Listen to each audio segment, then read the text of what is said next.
We're going to hear from someone who's been at the center of this revolution. Right? He's an author, speaker, provocateur, and a thought leader. Jonathan is one of these quite rare speakers whose talks on stage really are only a tiny, tiny fraction of his ability. Here to help us transform how we see the future. The greatest pleasure in introducing to stage Jonathan MacDonald. I've been labelled a futurist, but the truth is I'm actually a nowist. I travel the world and I enable people to understand what's happening and what to do about it. That's what I do. I'm in the business of thought expansion. The business of thought expansion isn't necessarily around motivation. The business of thought expansion is enabling people to unlock the way that they normally think about things, and that's why I'm absolutely honoured to be here today. The change in the next 10 years will feel like the change in the last 50. Today is the slowest pace of change we'll ever experience. The reality is that change is the enemy of the competent. Our embracing of change matters. The fastest supercar in the world is 3D printed. It costs $1,500 and it's faster than a Formula One car.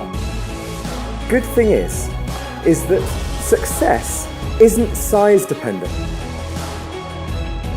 It's response dependent. The way we think generates our success.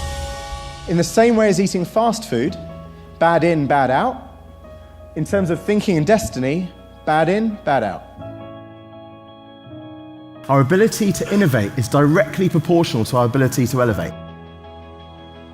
Harley-Davidson aren't in the business of motorcycles, they're in the business of freedom for middle-aged men like me. Wonder Bra aren't in the business of lingerie, they're in the business of self-confidence, do you see? So if we look at Airbnb, all they're doing is they're linking surplus to demand in a really accessible way.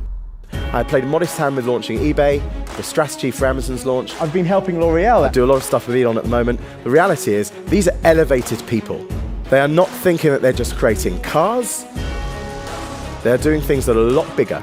You cannot compete with that type of elevation. These smartphones that we have the same computing power as the whole of NASA in 1969. Liftoff. We have a liftoff. Liftoff on Apollo 11. We always overestimate the change in the next 10 years and we underestimate the change in the next 2.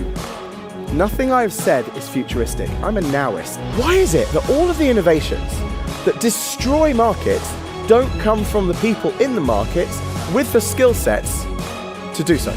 Kodak should have created Instagram, Nokia, connecting people, should have created Facebook, right? But we didn't. Have you got the will to succeed? Because, my friends, when the winds of change are blowing, some build a wall and others build a windmill.